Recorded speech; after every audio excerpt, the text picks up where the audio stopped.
Within the breathtaking landscapes of northeast British Columbia, a remarkable transformation is taking place. This is the story of the PNG Legacy Sites Restoration Program, a journey of collaboration, restoration, and the pursuit of healing the land. In this vast wilderness, a troubling reality emerged. Land use developments are changing the ecological function of forests in this area, impacting wildlife populations and creating management challenges for Indigenous communities, industry, and government alike.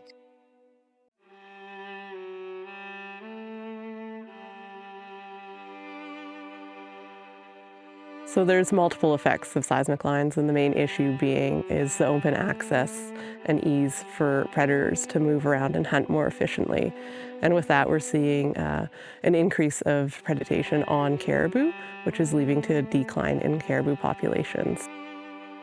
So some of the other issues with the seismic lines and how they were created back in the 50s and 60s is just that mass removal of vegetation off the line. And given the cold and the nutrient deficient area that we're in, it makes for vegetation regrowth really slow.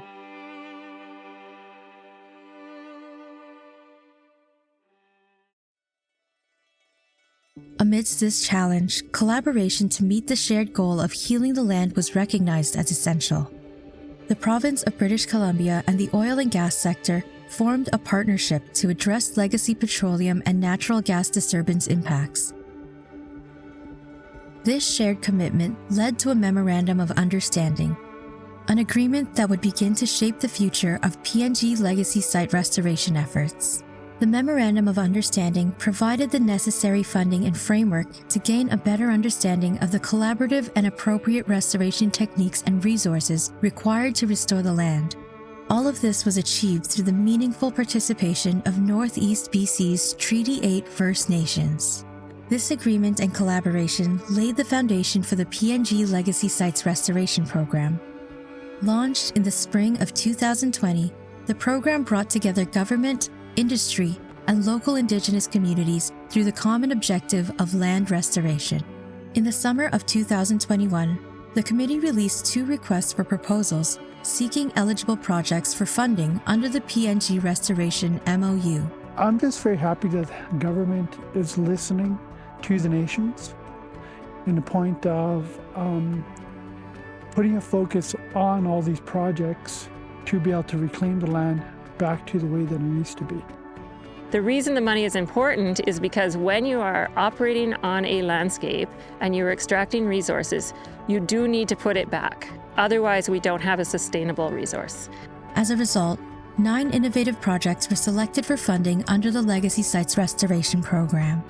These projects encompass various phases of the restoration process, including pre-treatment inventory and planning, treatment implementation, and restoration activity performance monitoring. A vital force driving this program was the collaboration with Northeast BC's Treaty 8 First Nations communities. Side by side, teams of experts, community members, scientists, and local service contractors from diverse backgrounds work together to develop, complete, and monitor restoration activities unique to each project area. From carefully selecting native flora for varying landscapes to meticulously rewilding impacted areas, every step was taken to carefully restore the land they called home.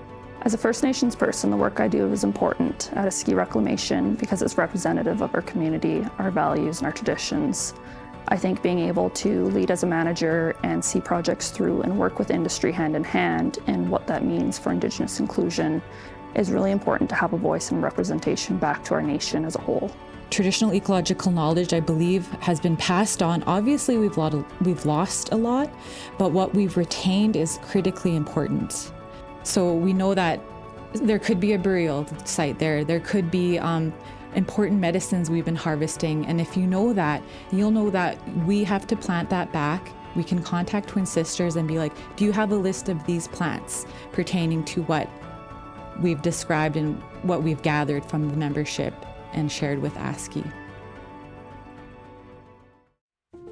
Between the fall of 2021 and December 2022, the funded programs reported remarkable progress. Approximately $5 million was allocated to these LSRP projects, enabling the restoration of over 153 kilometers of legacy seismic lines. But the impact went beyond just numbers. It created employment opportunities for 218 individuals, who collectively contributed 27,118 working hours towards these projects. A big thing we try to focus on is focusing from a core contiguous area, and that with really good habitat features, and then working out from there, just to kind of have not piecemeal all over the place, but just something to really focus on, a good area for the caribou to be within, and then over time we can kind of expand out from there. The success of this program serves as a testament to the commitment and effort of the federal and provincial governments, oil and gas industry, and Indigenous communities towards habitat restoration. In recognizing the importance of collaboration, treaty rights were upheld and made fully accessible to the First Nation members, further advancing efforts towards reconciliation. Above all, the program underscores the power of diverse, community-led restoration in beginning to heal the land of Northeast BC from its historic industrial disturbances. The inclusion of First Nations values into decision-making processes ensures that habitat restoration projects align with the principles and aspirations of Indigenous communities. As the PNG Legacy Sites Reclamation Program continues to produce positive impacts, the legacy of the petroleum and natural gas industry in Northeast British Columbia is being reshaped.